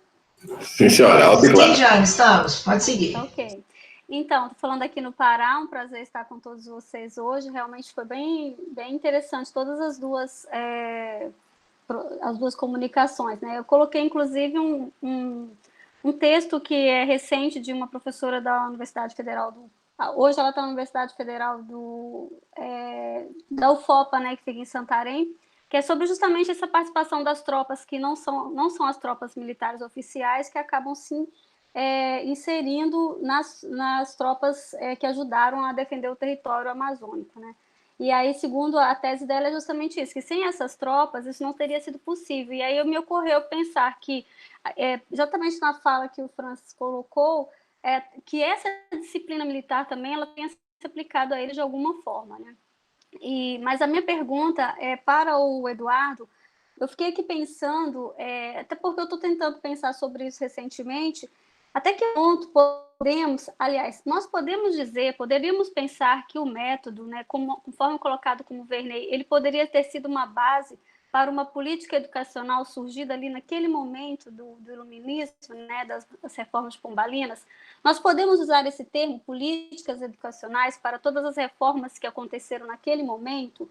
E antes disso, nós também podemos utilizar mesmo antes de haver toda aquela reforma, mesmo com a forma que o Portugal já trabalhava no século XVII, indiretamente ou diretamente através dos jesuítas, num processo educativo. Nós podemos chamar isso de políticas educacionais ou seria um certo anacronismo? Essa é a minha reflexão, minha questão. Ok, então. Obrigada, Jane. Então, vamos passar então a palavra. Vamos pela ordem de apresentação, começando então pelo Eduardo, para responder as questões que foram encaminhadas. Vamos lá, Eduardo. Bom, eu agradeço os questionamentos, as perguntas, né? E são sempre motivadoras, né, para a gente poder fazer sempre uma autocrítica, uma reflexão da nossa pesquisa, né? Bom, primeiramente a Thaís me fez uma provocação, né, pedindo para ver a possibilidade da gente articular disciplina em método, né? Eu acredito que existe sim uma relação na medida em que a gente considera que um dos significados atribuídos ao termo método naquele contexto era a forma ou a maneira de se fazer algo, né? No caso, me parece que os manuais militares, de alguma maneira, eles também propõem a forma correta, por exemplo, desde o soldado segurar as armas, né? Dizer, toda a maneira como ele deve fazer uso do equipamento militar, mas ao mesmo tempo também, daí eu acho que daí adquire um sentido mais complexo, que seria justamente quando o Francis fala desse processo de internalização, né, de um processo de disciplina do corpo e tudo mais. E eu acho que daí isso ganha uma dimensão um pouco mais além da questão do método, né? E eu, particularmente, daí eu não sei se eu vou até estar rebatendo a provocação da Thaís, né? Mas eu fico me perguntando aqui, e eu acho que isso tem a ver com a pesquisa da Thaís, que a gente vem acompanhando, na medida em que, na possibilidade da gente fazer uma distinção entre educação e instrução, né? Se existe uma diferença entre esses termos, qual seria essas diferenças, como isso poderia nos ajudar a compreender essa situação, nesse contexto que a gente está trabalhando. No meu modo de ver, a ideia de disciplina me parece que ela tem mais uma relação com a ideia de instrução. E a ideia de método me parece que ela me lembra mais a ideia de educação, que ela teria uma amplitude maior. Mas isso são questões aí para a gente discutir, né? O Álvaro me perguntou sobre o uso da palavra engenho. Eu, particularmente, me perdoe, Álvaro, mas eu não me lembro de ter usado a expressão engenho na minha fala. Eu até procurei verificar aqui se por acaso não foi naquele primeiro momento em que eu citei aquele manual de fortificações, né, do método de fortificações português, mas agora, se fosse para eu aqui fazer elaborar alguma reflexão sobre isso, me parece que engenho e engenhoso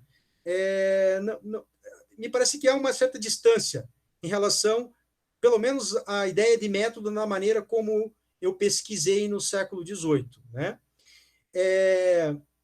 Daí, já entrando no questionamento que a Ana fez para mim, ela coloca a questão do neoclassicismo, né, da oposição que existe entre o neoclassicismo e o barroco. De forma geral, há uma certa relação entre o barroco e a escolástica, na medida em que havia, digamos assim, uma certa, aquilo que o Vernet chama de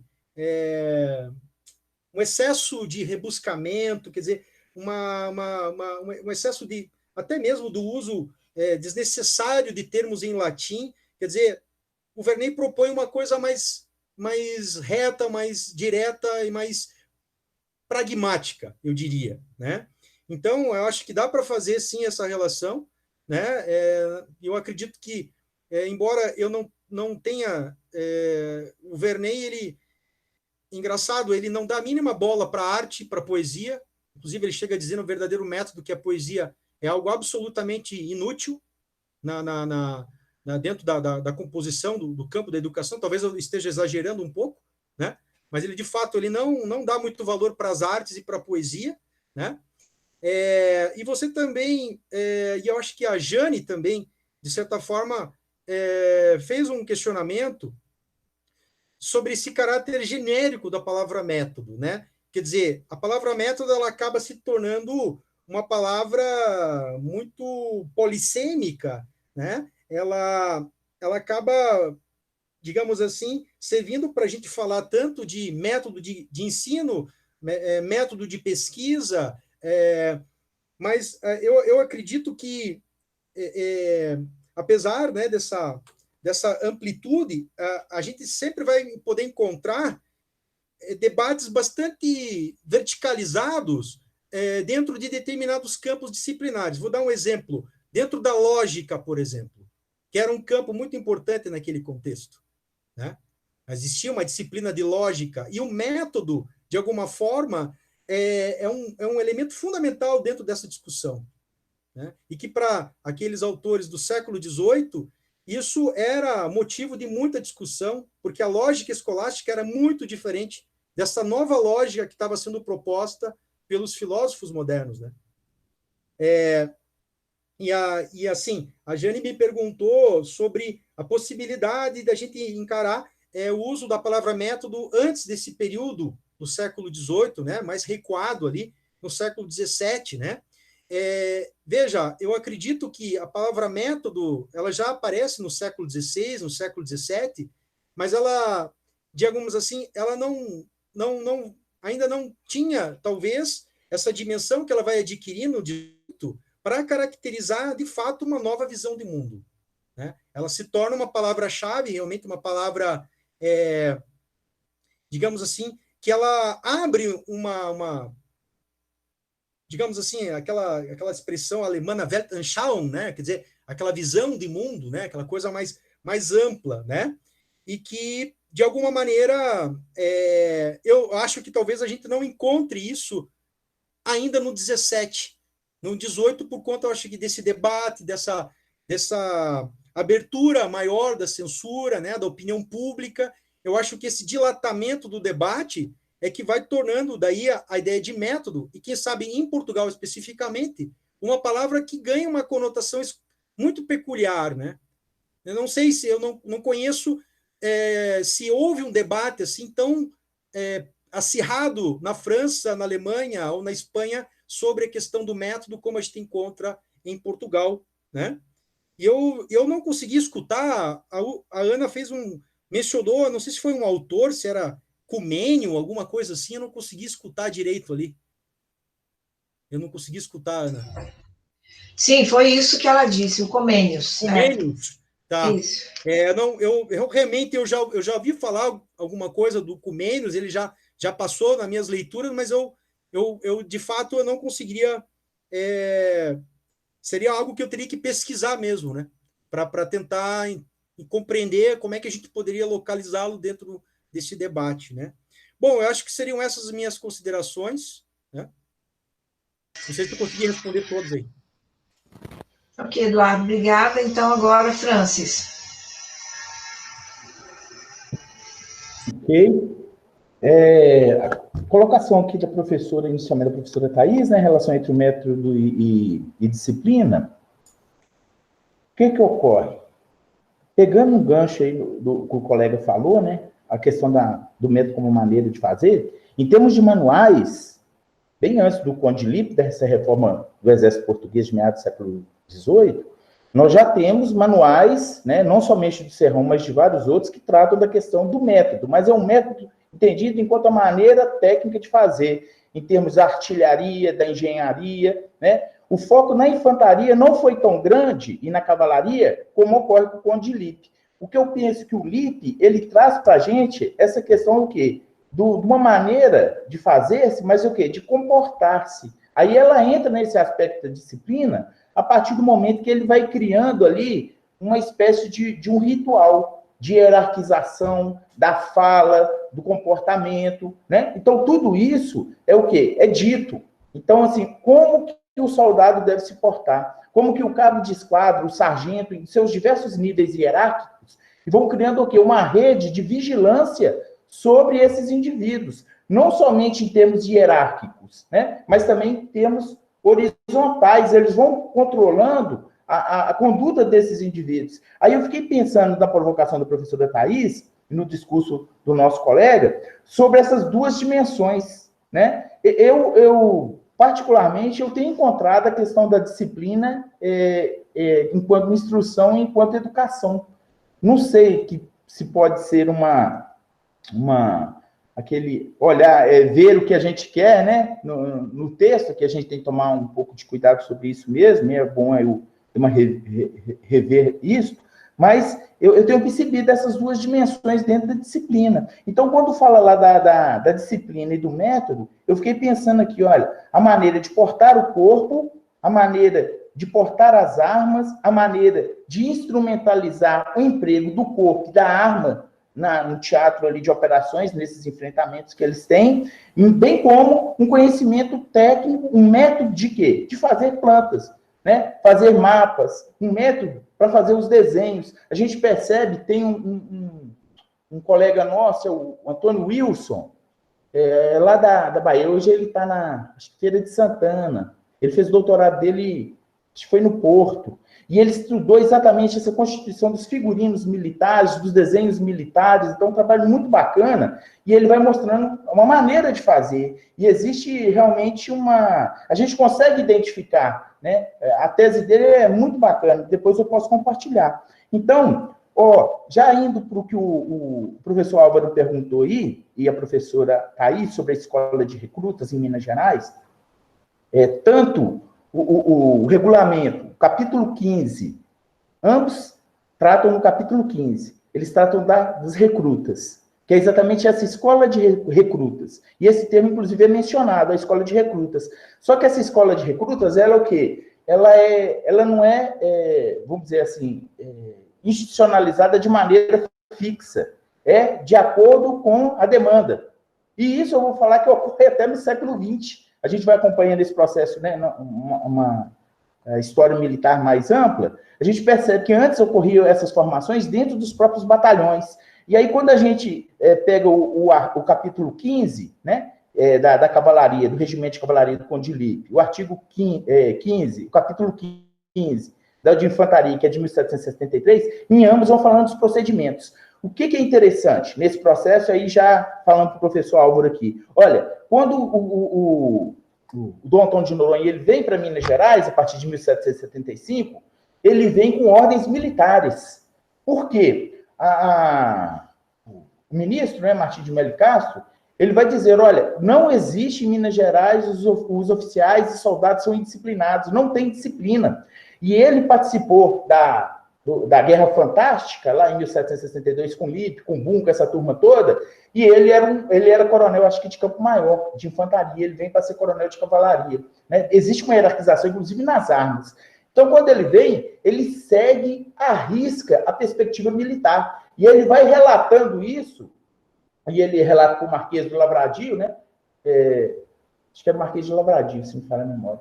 É o vice-rei. E também, né, para o Martim de Melo Castro, as ações que ele está adotando em termos militares. E aí eu consigo, com a documentação dele, com os ofícios, com a correspondência que ele faz, a gente tem a documentação, e a do Marquês do Lavradio, ele falando passo a passo o que ele está estruturando em termos do recrutamento, né, de acordo com os regulamentos. E é legal porque, em 1775, que é criado aqui em Minas Gerais, o Regimento Regular de Cavalaria. As companhias de dragões lá do Conde de Assumar, elas são dissolvidas e, nesse momento, é construído. E ele nasce exatamente sob essa égide administrativa, de uma racionalização administrativa e da lógica militar. Então, a escola aqui de recrutas, por quê?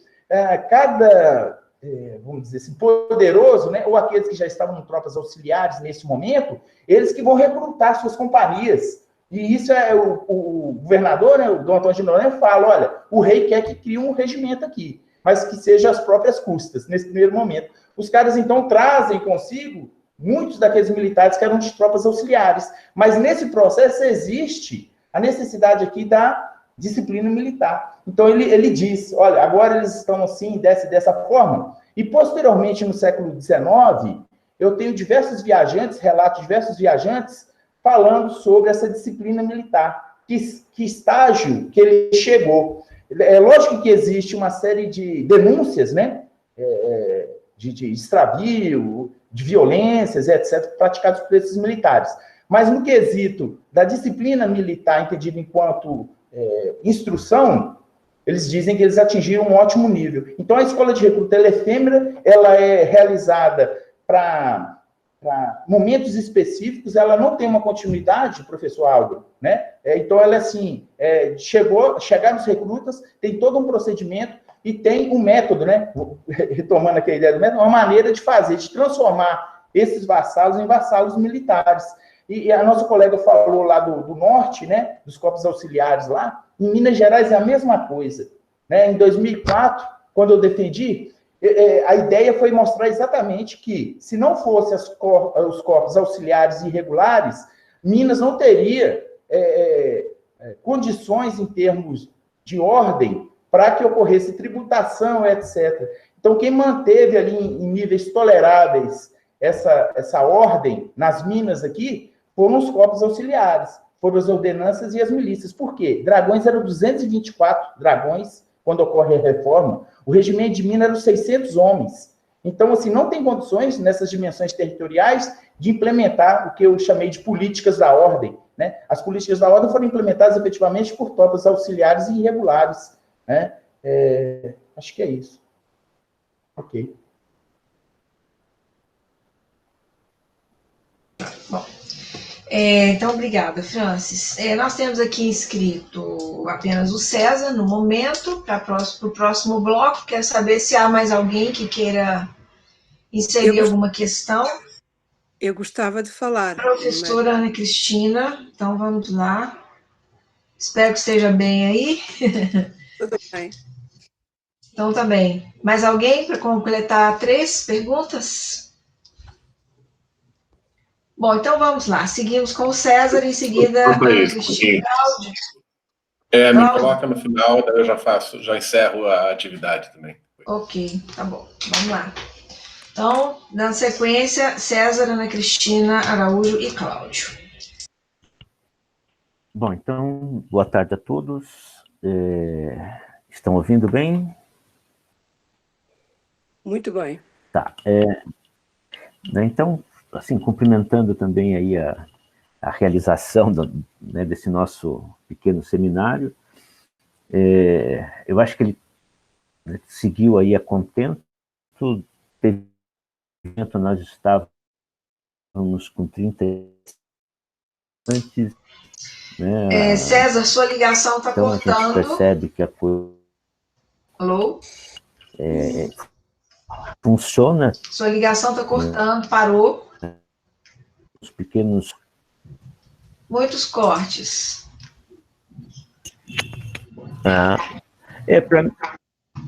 Oi. Não conseguimos te ouvir. Para mim aqui parece normal. Não, César, está contando muito. Tenta tirar a tua imagem, ver se melhora. Isso, deixa só no áudio. Pois é. Sim, vamos ver, vamos experimentar. Veja lá, ouvem? Cumprimentando então o nosso seminário, que parece que transcorreu bem. Alguns, né, também assim, em alguns momentos o som, tanto do Eduardo quanto do Francis, para mim aqui apareceu um pouco picotado, mas no geral, né, a coisa funcionou bem. Eu, né, já conheço assim, o texto tanto do Eduardo como do Francis, né, sobre disciplina, sobre o método, já há algum tempo, né, e trabalhei com ambos os textos, né, junto com o Eduardo e o Francis. Né, eu acho que são, né, realmente trazem aí uma contribuição para o trabalho que nós estamos elaborando, né, que é esse glossário, né, o Cláudio mostrou ali a imagem do glossário, o endereço, né, na internet. E assim, interessante quando o Francis estava apresentando uma série de títulos, né, de obras com as quais ele teve contato, né, apareceu uma, não lembro, era Perfeito Alguma Coisa, Perfeito Soldado, e me trouxe aqui também já essa, né, talvez um desafio para alguém do nosso grupo, que é trabalhar com essa palavra, com esse termo perfeito, né, que aparece em várias outras situações, né, o perfeito negociante, inclusive no francês, né, o parfait négociant, que eu acho que é um termo também aí que pode, né, trazer algumas questões de interesse para nós. Assim, em relação ao Francis propriamente, é uma pergunta aí, né, uma questão, se ele chegou a trabalhar ou, né, tomou contato com algumas das ações de um governador, né, da capitania de São Paulo, que é o Antônio Manuel de Castro e Mendonça, que tem, né, assim, uma preocupação com a instrução e também aí com a educação, e que se percebe também, né, no fundo, uma certa ideia de que, à medida em que se providenciasse, né, que se fornecesse a instrução e a educação para as tropas, né, essas tropas seriam mais disciplinadas, elas estariam, enfim, melhor preparadas, cumpririam melhor o seu papel. Então, é só, né, saber aí do Francis se ele tem trabalhado, ou trabalhou, né, já com esse governador, Antônio Manuel de Castro e Mendonça. No final do século XVIII, 1797 a 1802. E, né, lembrar com relação à presença da palavra método ou métodos, né, que, assim, embora, né, a gente trabalhe o método com uma palavra portuguesa, existem expressões, né, no inglês, e diversas obras vão aparecer, principalmente no século XVII, que, em tese, nós traduziríamos para métodos, né, que são, né, on ways and means, né, que seria uma forma, né, das pessoas discorrerem sobre aqueles métodos que tornariam possível a aquisição, né, de alguma coisa, fosse de um conhecimento, fosse de algum bem material.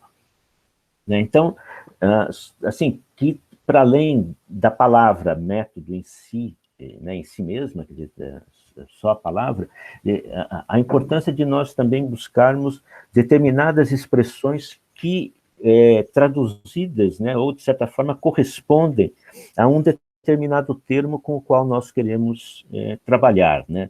Então, no caso, aí, né, me defrontei com alguma literatura da segunda metade do século XVII, de ingleses, né, mercantilistas, em que essa expressão, né, ways and means, ela é, né, bastante recorrente e ela traz esse significado, traz esse sentido de serem métodos para a aquisição de algo.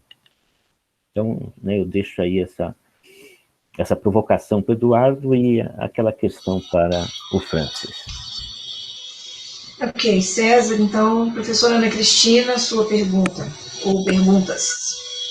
Bom, eu vou retomar, saudando todos e dizendo que esta forma de entrar em contacto e comunicação é realmente bastante proveitosa e há que tirar partido destes meios para nos aproximarmos e discutir com profundidade os assuntos. E, portanto, é com este espírito que estou aqui e que vou refletir a partir daquilo que eu vi. E, na verdade, a primeira questão que a Thais colocou tem a ver com a articulação de disciplina e método, o que para mim faz muito sentido porque, recordando uma das obras mais importantes no campo militar, escritas nos finais do século XVII, eu tenho sempre presente a contribuição de Luís Pimentel Serrão, que escreve o método lusitânico de desenhar as fortificações e praças. É uma obra que depois é publicada póstumamente, portanto ele já teria morrido quando a obra foi publicada, mas este método lusitânico de desenhar praças, que depois vai ter de facto uma grande aplicação no campo da engenharia militar, é talvez uma das grandes obras que consagram um método lusitânico. Eu não vejo que o Vernet tivesse tido a ousadia de estabelecer um método lusitânico de aprender e ensinar. O que ele quis foi o verdadeiro método de estudar. E aqui realmente a ligação entre a verdade e o método e o bom entendimento, porque de facto para Vernet o método é uma disposição do entendimento que permite conhecer em vários campos. Isto leva-me a pensar que, por um lado, não se pode pensar um método sem a disciplina. Por outro lado, a primeira forma de enunciação de um método é disciplinar, regulamentar e tem aplicação militar. No campo português, estou a utilizar aquilo que sei, mas provavelmente é pouco, mas é para refletir um pouco em conjunto. E, por outro lado, estou muito segura de que a palavra método, ao longo do século XVIII e no primeiro terço do século XIX, tem uma utilização muito polissémica. Isto é, o verdadeiro método de aprender e ensinar medicina do Ribeiro Sanches é muito diferente daquilo que postulam, por exemplo, os estatutos no campo os estatutos da Universidade de Coimbra, no campo do ensino, por exemplo, da cirurgia, para não ir mais longe. O verdadeiro método de pregar, que é uma obra jansenista, que é uma obra apoiada na gramática de Port-Royal, é muito diferente do método de pregar do padre Pedro Figueiredo. E, portanto, vamos lá ver. Esta ideia de que o método é uma noção-chave para a política pombalina também, para mim, carece de demonstração, porque eu preciso ir à legislação pombalina e perceber se está lá a palavra método nas leis do Marquês de Pombal. Portanto, fico-me mais pela polissemia e pela importância que a palavra método, a partir do Pimentel Serrão, começa a adquirir em vários domínios, e penso que a luta contra a escolástica não é apenas um caminho, porque a luta do Vernet é contra o barroco, e aí estou de acordo com a Ana, realmente a estética neoclássica, os preceitos do neoclassicismo terão sido importantes na querela entre os antigos e dos modernos, portanto, a posição do Vernet, sendo anti-escolástica, não se pode confundir com a política anti-jesuítica pombalina, porque no final da vida ele veio até condenar o Pombal pela crueldade com que expulsou os jesuítas de Portugal.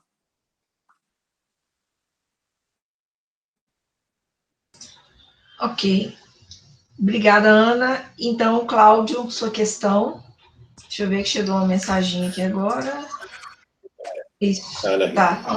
eu não tenho nenhuma questão a colocar, é só para aproveitar, antes da fala do Eduardo, da resposta do Eduardo, agradecer a disponibilidade dos dois em curtíssimo espaço de tempo, que a gente resolveu fazer esse evento semana passada, né?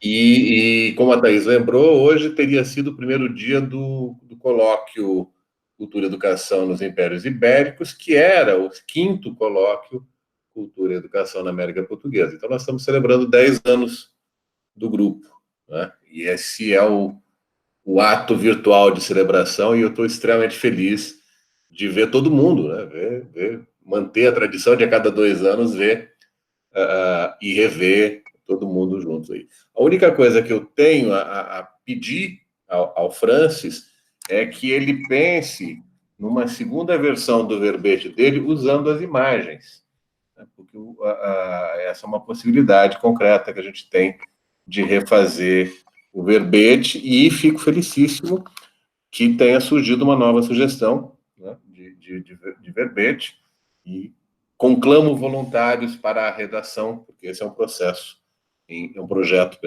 andamento. Só, Cláudio, 2 novas sugestões, o perfeito e o verdadeiro. O verdadeiro, sim. Verdade. Pronto, então. Voluntários à frente.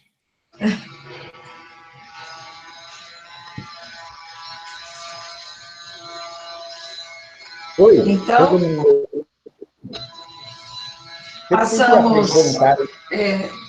passamos as respostas já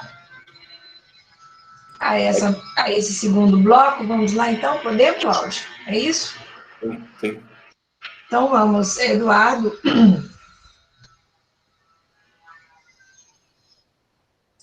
Estão me ouvindo aí, pessoal? Estou ouvindo. Estão me ouvindo? Então, nessa segunda parte, eu acho que não foram, assim, perguntas muito dirigidas, assim, né? Exigindo uma resposta mais objetiva, né? Pelo que eu compreendi, foram algumas considerações, né? Alguns comentários, né? Quem sabe algumas provocações, né? Como no caso do Antônio César, que levantou essa questão dessa expressão ways and means, né, dentro do contexto linguístico britânico, me parece, né? Eu acho que é algo que a gente pode pensar em trabalhar, né? E de fato aparece a expressão métodos do latim, né? O próprio Rafael Blutot, ele cita o termo vernáculo, método, mas ele cita também métodos, né? E, enfim, então é possível também fazer esse rastreamento, me parece, né? Mas, digamos assim, que dentro dessa proposta, talvez, de pensar esta palavra como uma palavra-chave, né? Como eu venho propondo, ela realmente vai aparecer mais na sua forma vernacularizada, né? Quer dizer, no português mesmo, popular, né? Embora alguns autores ainda usem a expressão latinizada, pelo menos dentro daquele universo de fontes que eu utilizei, né? Inclusive, não sei se alguém queria interrompeu. Professora Ana, quer falar? Não. Não? Não. Então, inclusive, no próprio dicionário do Blutot, como eu falei na minha comunicação, né, ele usa exatamente essa obra publicada em 1680, né, do do Luiz Serrão Pimentel, né, o método lusitânico de desenhar as fortificações das praças regulares e irregulares, né? Então, ele utiliza esta obra para ilustrar o sentido da palavra método, né? Mas, no caso, método lusitânico aqui, não sei se foi não sei se a professora quis colocar nesse sentido, quando eu utilizei a expressão verdadeiro acoplada à palavra método, né?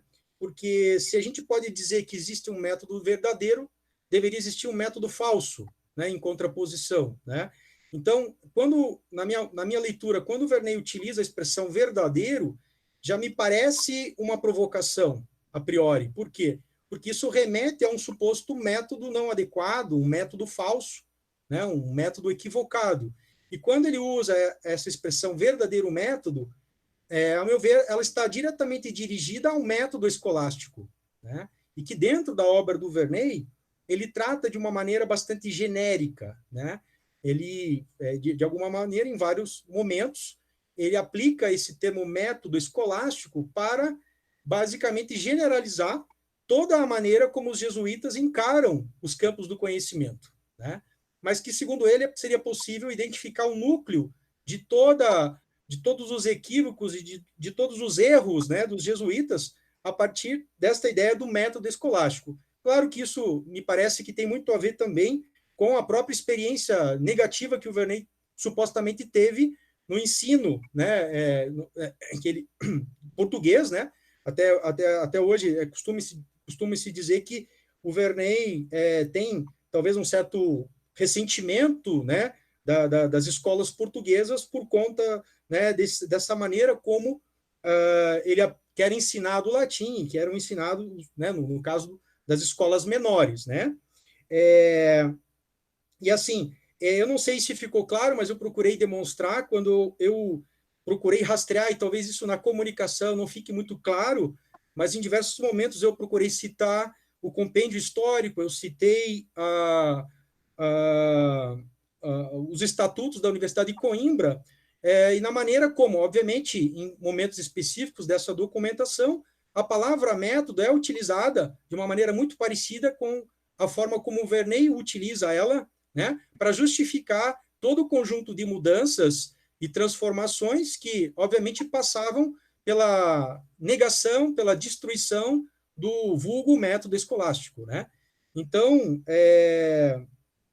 me parece que, pelo menos na minha leitura, essa conexão é bastante evidente e clara, né, entre o método proposto por Verney, né, a maneira como os jesuítas vão criticar o método de Verney, e mais tarde, como essa palavra ela assume um protagonismo nos documentos da Reforma, né? Quer dizer, foi basicamente esta a minha proposta nesse texto, né, do verbete método, mas eu acho que, enfim, tudo está aberto a discussões, e eu agradeço as colocações da professora.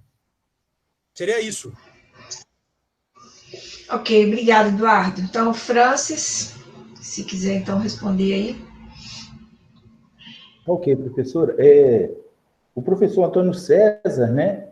Eu não sei se ele se lembra, ele fez uma indicação da leitura do Antônio Manuel de Melo Castro e Mendonça, e eu fui atrás, professor, consegui baixar os originais, o relatório dele de 1799, e já está aqui na sequência para ler, e eu ainda vou trabalhar com ele, sem dúvida, nessa pesquisa que eu estou realizando com a professora Thais.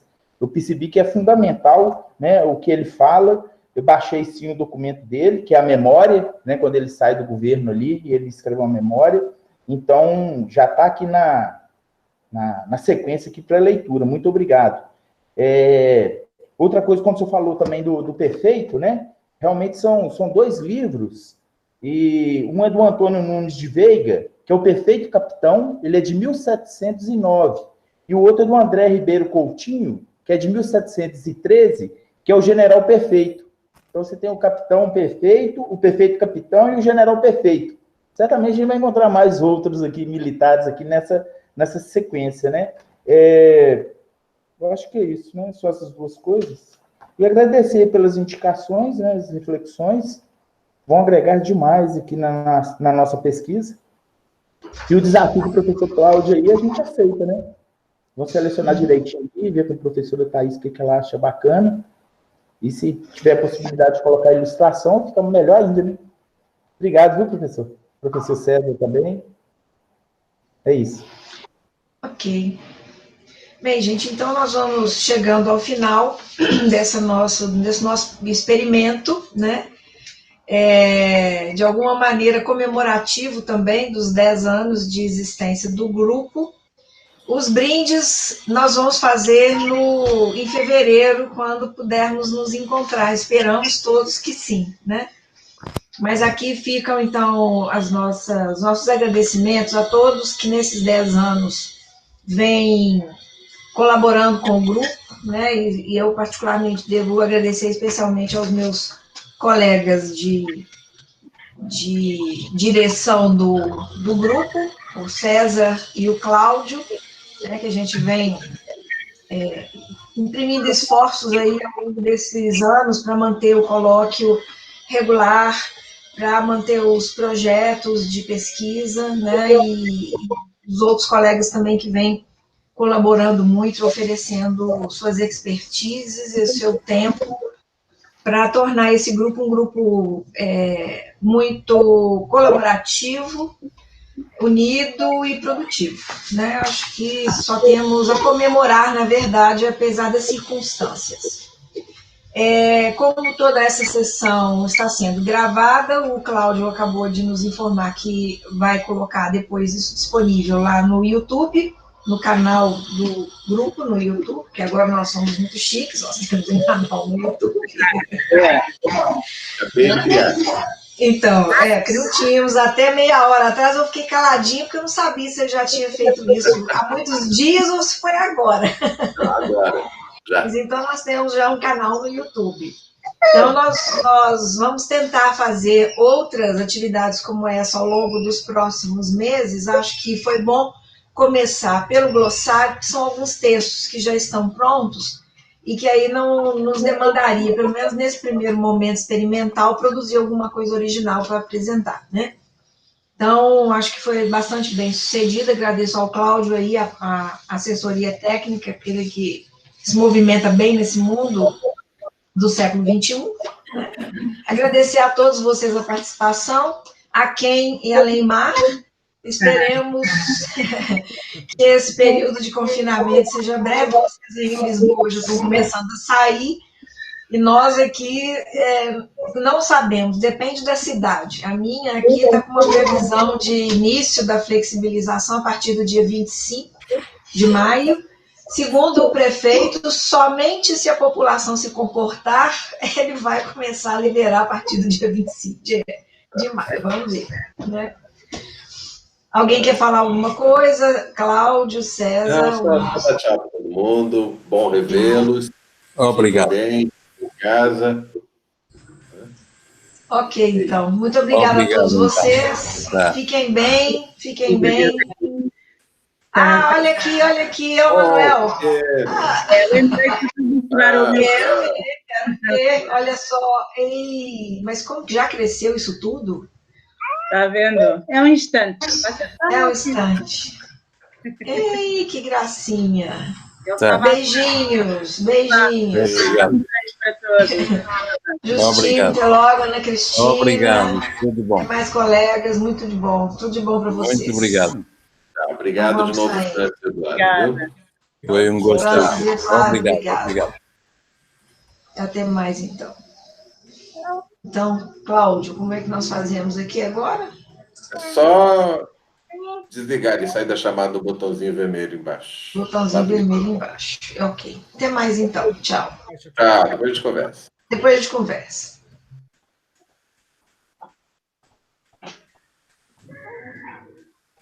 Obrigado, Cláudio. Então, até. Tchau, Justino. Obrigado. Tchau, Sérgio. Obrigado. Tchau.